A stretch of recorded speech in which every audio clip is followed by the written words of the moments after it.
Welcome back, class 10, your physical education class, continuing with the chapter health education.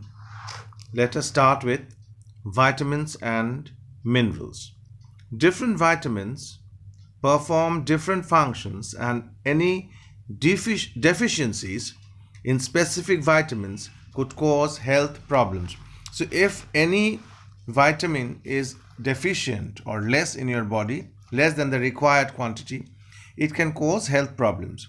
Vitamins are classified as fat soluble or water soluble.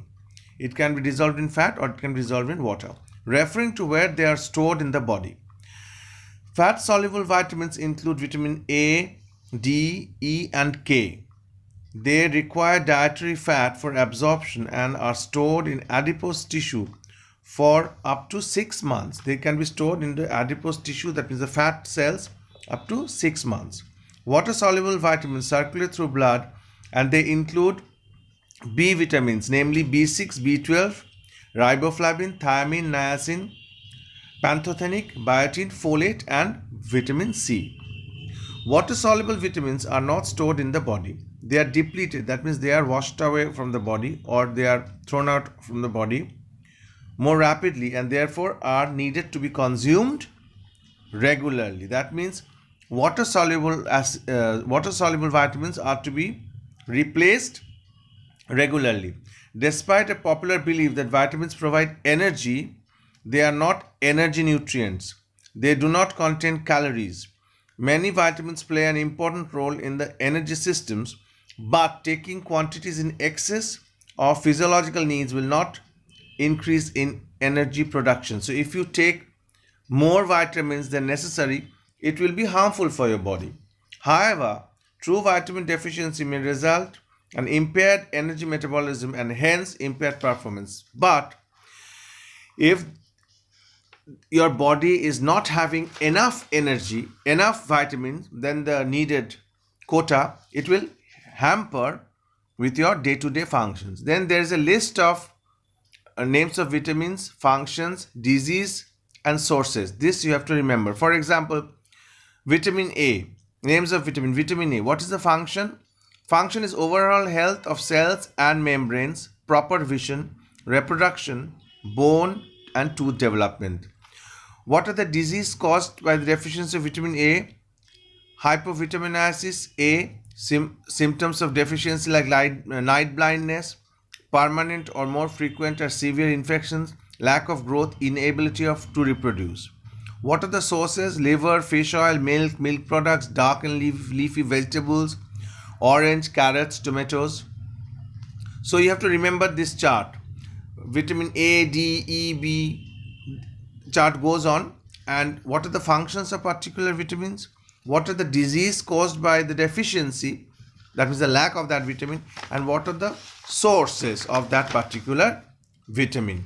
And it also gives the list of the minerals also, like calcium, chloride, chromium, fluoride, copper, iodine, iron, manganese, magnesium, phosphorus, potassium, sodium, and zinc. So you have to remember the functions, the disease caused by the deficiency of that particular vitamin or mineral, and what are the source of that. Then we come to a very important thing in our diet, you can say, that is water. Water, approximately 60% of the body is made of water. Water is essential for survival and has the following functions. What are the functions? Transportation.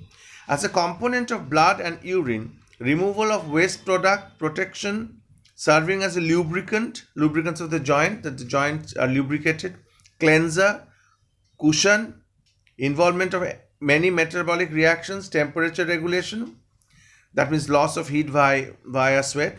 These are very, very important functions of water.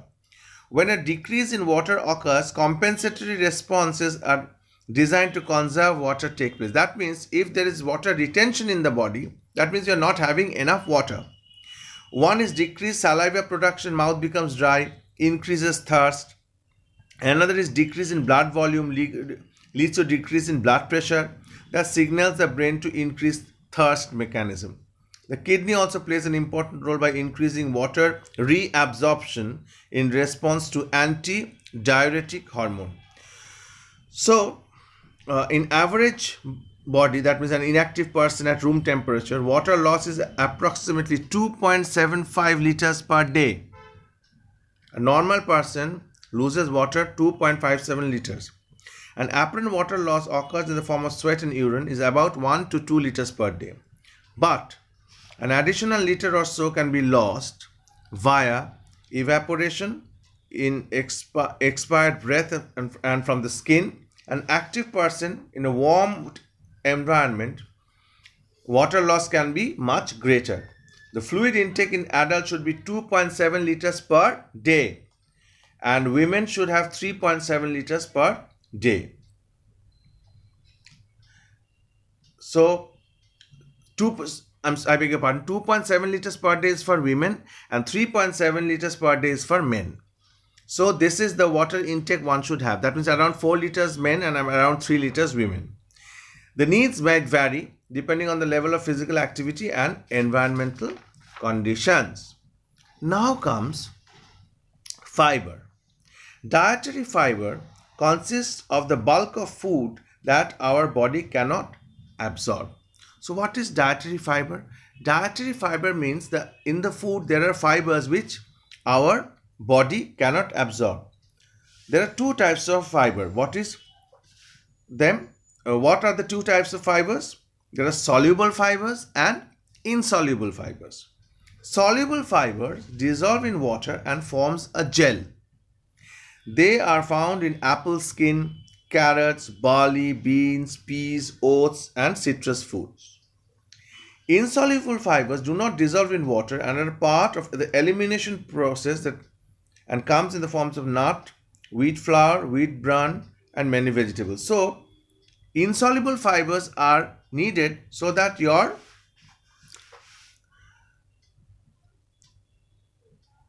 properly eliminated in the morning when you go to the loo. That means for that evacuation of your bowel movement, insoluble fibers are needed. So we say those who are having problem in bowel movement, fibers are necessary in your diet. Why? Because it will form the stool.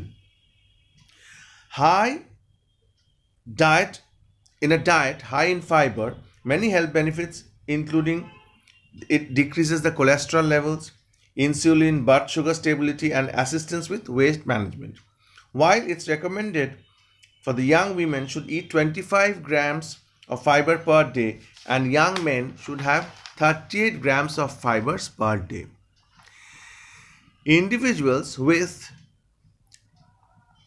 the intake of dietary fibers appears to be significantly lower risk for developing coronary heart disease, stroke, hypertension, diabetes, obesity, and certain gastrointestinal disease. That means if you have proper amount or high amount of dietary fibers in your diet, chances are they will develop less coronary heart disease, stroke, hypertension, that means high blood pressure, diabetes, that means high blood sugar, obesity means very fat, and certain gastrointestinal diseases, that means diseases of the intestine. Increasing fiber intake lowers blood pressure and serum cholesterol levels. So if the fiber intake is increased, the blood pressure and the serum cholesterol level also decreases. Moreover, increased intake of soluble fiber improves glycemia and insulin sensitivity in non-diabetic and diabetic individuals. That means the production of insulin also increases. That means if the fibers in your diet is increased, chances are people who are suffering from diabetes, their diabetes will be under control, and people who are not suffering from diabetes, they will be benefited from it. Chances are they will not suffer from diabetes. Fiber supplementation, that means fibers in the form of supplements in obese and very fat individuals, significantly enhances weight loss. That is why we say oats have become very popular nowadays. Why? Because oats contains a lot of fibers. That is why whether you are healthy, whether you are fat, whether you are skinny, not generally for skinny, if you are overweight, if you are try to lead a very healthy life.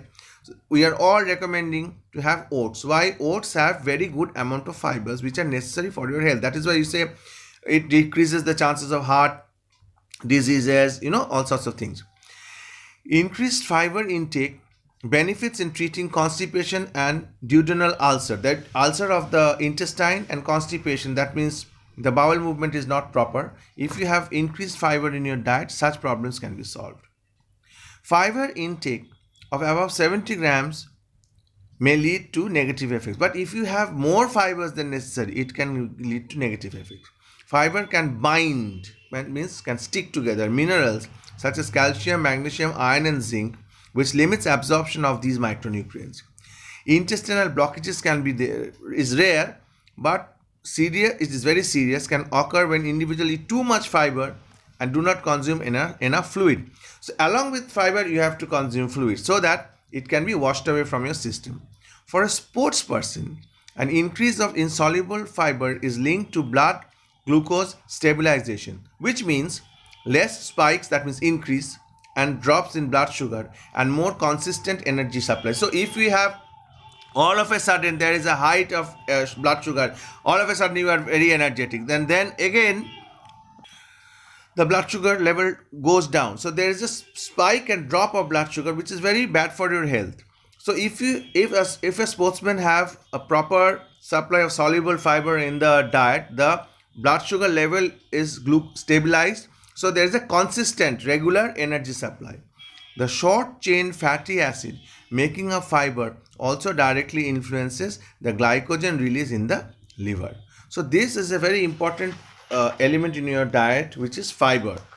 So today we have discussed in detail the role of vitamins and minerals and water and fiber. So in the next class, we'll start off with the meaning of malnutrition, undernutrition and overnutrition. Thank you very much.